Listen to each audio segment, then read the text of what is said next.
ইতিহাসে বহু যুদ্ধ হয়েছে, কিন্তু এমন একটা যুদ্ধের আশঙ্কা আজও পৃথিবীকে তাড়া করে বেড়ায়। ভারত ও পাকিস্তানের পারমাণবিক যুদ্ধ। বিশেষজ্ঞরা বলছেন এই যুদ্ধ শুরু হলে শুধু দুই দেশ নয়, ক্ষুধা, জলবায়ু বিপর্যয় এবং অর্থনৈতিক ধসের মুখে পড়তে পারে পুরো পৃথিবী। কিন্তু কিভাবে একটা সীমান্ত সংঘর্ষ কয়েক ঘন্টার মধ্যে মানব ইতিহাসের সবচেয়ে বড় বিপর্যয়ে পরিণত হতে পারে, আজকের এই ভিডিওতে আমরা দেখব কি হবে যদি ভারত ও পাকিস্তান পারমাণবিক যুদ্ধে প্রবেশ করে। 1947 সালের আগস্ট, প্রায় 200 বছর ধরে ভারতীয় উপমহাদেশ শাসন করার পর ব্রিটিশ সাম্রাজ্য বিদায় নেয়। কিন্তু তারা যাওয়ার আগে এমন একটা সিদ্ধান্ত নেয় যা দক্ষিণ এশিয়ার ভবিষ্যৎকে চিরতরে বদলে দেয়। ব্রিটিশ ভারতের বিভাজনের মাধ্যমে দুটি স্বাধীন রাষ্ট্রের জন্ম হয়, ভারত ও পাকিস্তান। পাকিস্তান আবার দুটো অংশে বিভক্ত ছিল, পশ্চিম পাকিস্তান, যেটা বর্তমানে পাকিস্তান, এবং পূর্ব পাকিস্তান, বর্তমানে যেটা বাংলাদেশ। এই বিভাজন ছিল ধর্মের ভিত্তিতে। মুসলিম সংখ্যাগরিষ্ঠ অঞ্চলগুলো পাকিস্তানের অংশ হয়, আর হিন্দু সংখ্যাগরিষ্ঠ অঞ্চলগুলো ভারতের। কাগজ কলমে এই পরিকল্পনা সহজ মনে হলেও বাস্তবে এটা ছিল এক মানবিক বিপর্যয়। হঠাৎ করেই লক্ষ লক্ষ মানুষ নিজেদের নতুন দেশে ভুল পাশে আবিষ্কার করে। পাঞ্জাব ও বাংলা সীমান্ত জুড়ে শুরু হয় ইতিহাসের অন্যতম বৃহৎ গণ অভিবাসন। অনুমান করা হয় 1 থেকে 1.5 কোটি মানুষ সীমান্ত পার হয়েছিল। ট্রেন ভর্তি শরণার্থী, পায়ে হেঁটে চলা পরিবার, ধ্বংস হওয়া গ্রাম, সব মিলিয়ে পুরো অঞ্চল অরাজকতা ডুবে যায় সাম্প্রতিক দাঙ্গায়। কয়েক লক্ষ থেকে 10 লক্ষেরও বেশি মানুষ নিহত হয় বলে বিভিন্ন গবেষণায় উল্লেখ করা হয়েছে। লক্ষ লক্ষ নারী নির্যাতনের শিকার হন এবং অসংখ্য পরিবার চিরতরে বিচ্ছিন্ন হয়ে যায়।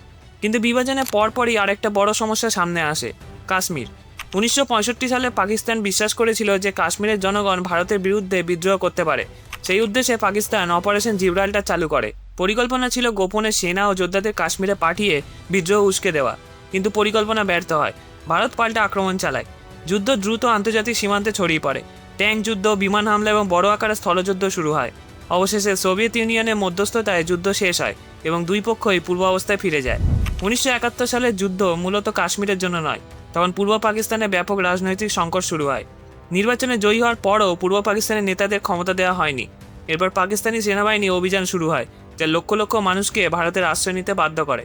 ভারত শেষ পর্যন্ত যুদ্ধে জড়িয়ে পড়ে। মাত্র 13 দিনের যুদ্ধে পাকিস্তান পরাজিত হয়। পূর্ব পাকিস্তান স্বাধীন রাষ্ট্র বাংলাদেশ হিসেবে জন্ম নেয়। এটা পাকিস্তানের ইতিহাসে সবচেয়ে বড় সামরিক পরাজয় ছিল।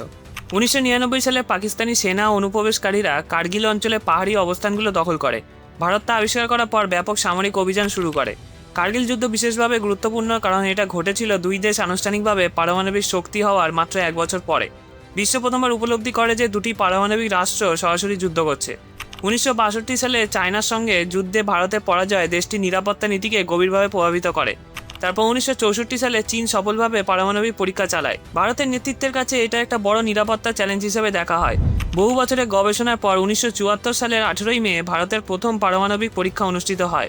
পরীক্ষার নাম ছিল স্মাইলিং বুদ্ধা। পরীক্ষাটি রাজস্থানের পোখরানে পরিচালিত হয়। ভারত এটাকে শান্তিপূর্ণ পারমাণবিক বিস্ফোরণ বললেও বিশ্ব বুঝতে পারে যে ভারত এখন পারমাণবিক প্রযুক্তি আয়ত্ত করেছে। পাকিস্তান এতে গভীরভাবে উদ্বিগ্ন হয়ে পড়ে।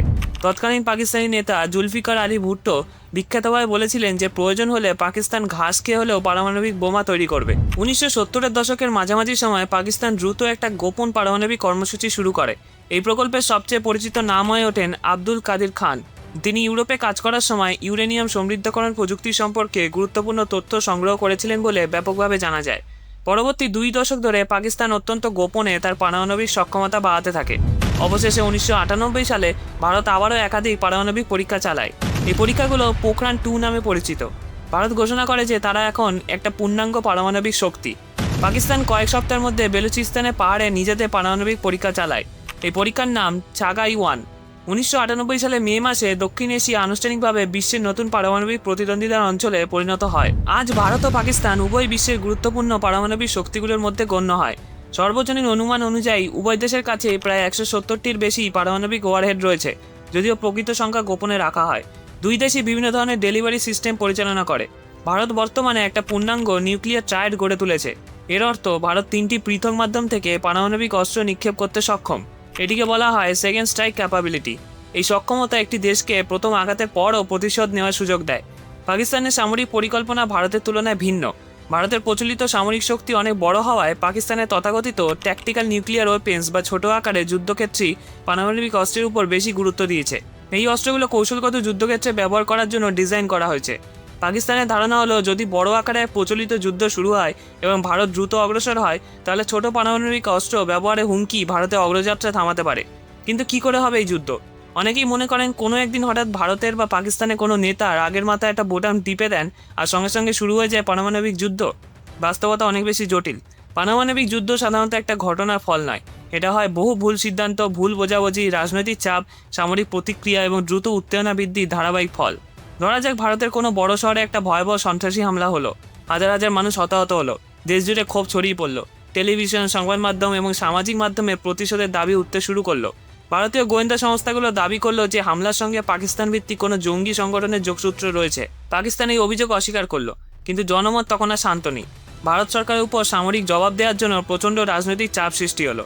এরপর ভারত সীমান্তের ওপরে নির্দিষ্ট লক্ষ্যবস্তুতে বিমান হামলা বা ক্ষেপণাস্ত্র হামলা চালাতে পারে। পাকিস্তান এটিকে নিজেদের সার্বভৌমত্বের উপর আঘাত হিসেবে দেখবে।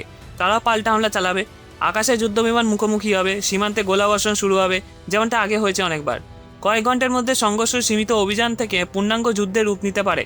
হাজার হাজার সৈন্য সীমান্তে মোতায়েন হবে, ট্যাঙ্ক, আর্টিলারি ও ক্ষেপণাস্ত্র বাহিনী যুদ্ধের জন্য প্রস্তুত হবে। উভয় দেশের সামরিক বাহিনী সর্বোচ্চ সতর্ক অবস্থায় চলে যাবে। এই পর্যায়ে যুদ্ধ এখনও পারমাণবিক নয়, কিন্তু পরিস্থিতি দ্রুত সেই দিকে এগোচ্ছে। যুদ্ধ কয়েকদিন ধরে চলতে থাকে। ভারতীয় বাহিনী কিছু ফ্রন্টে অগ্রগতি অর্জন করে। পাকিস্তানের সামরিক নেতৃত্ব আশঙ্কা করতে শুরু করে যে যুদ্ধের গতি তাদের বিরুদ্ধে চলে যাচ্ছে। যখন কোনো রাষ্ট্র মনে করে তার অস্তিত্ব বিপন্ন হতে পারে, তখন পারমাণবিক অস্ত্র ব্যবহারের ঝুঁকি বহুগুণ বেড়ে যায়। এই পরিস্থিতিতে পাকিস্তান একটা ট্যাকটিক্যাল নিউক্লিয়ার অস্ত্র ব্যবহার করার সিদ্ধান্ত নিতে পারে। ট্যাকটিক্যাল অর্থ হলো যুদ্ধক্ষেত্রে সীমিত সামরিক লক্ষ্যবস্তুর বিরুদ্ধে ব্যবহৃত ছোট আকারে পারমাণবিক অস্ত্র। একটা পারমাণবিক বিস্ফোরণ যুদ্ধক্ষেত্রে ঘটে, মাত্র কয়েক সেকেন্ডের মধ্যে হাজার হাজার সৈন্য নিহত হয়। কিন্তু সবচেয়ে ভয়ঙ্কর বিষয় হলো এখন একটা নতুন সীমা অতিক্রম করা হয়েছে। 1945 সালের পর আবার যুদ্ধক্ষেত্রে পারমাণবিক অস্ত্র ব্যবহৃত হয়েছে। ভারতের পারমাণবিক নীতি দীর্ঘদিন ধরে ঘোষণা করে এসেছে যে তাদের বিরুদ্ধে কোনো পারমাণবিক হামলা হলে তারা ব্যাপক পাল্টা প্রতিক্রিয়া জানাবে। সেই অনুযায়ী ভারত পাল্টা আঘাত হানতে পারে। পাকিস্তানের সামরিক ঘাঁটি, ক্ষেপণাস্ত্র কেন্দ্র এবং কৌশলগত স্থাপনাগুলো লক্ষ্যবস্তুতে পরিণত হবে।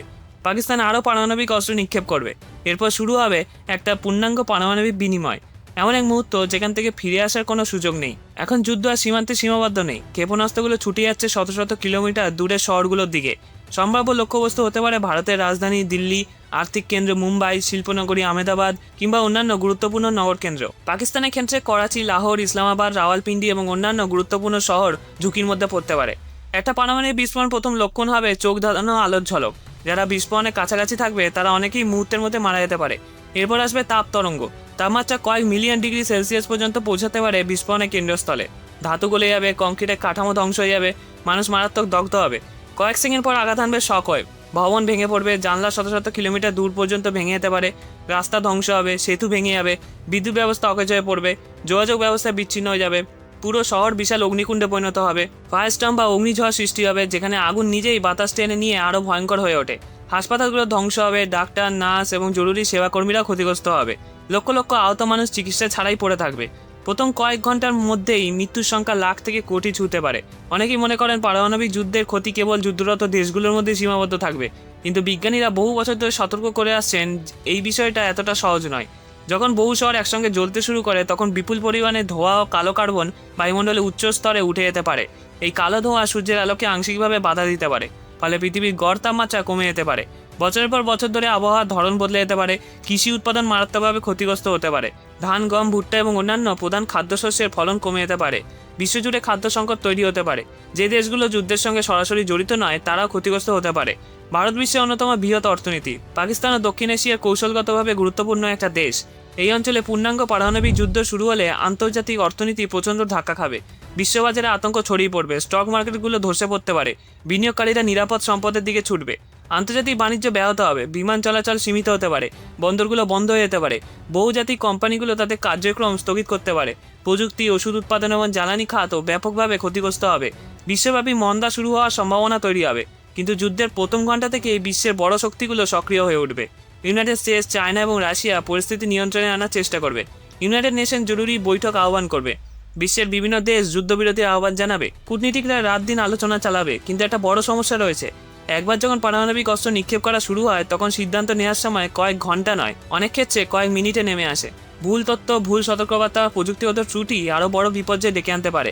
সেই কারণে প্রথম কয়েক ঘন্টা সবচেয়ে গুরুত্বপূর্ণ। ভারত পাকিস্তান পারমাণবিক যুদ্ধের সম্ভাবনা নিয়ে আলোচনা করার উদ্দেশ্য আতঙ্ক ছড়ানো নয়, বরং বোঝানো যে আধুনিক বিশ্বে একটা আঞ্চলিক সংঘাত কত দ্রুত বৈশ্বিক বিপর্যয়ে পরিণত হতে পারে।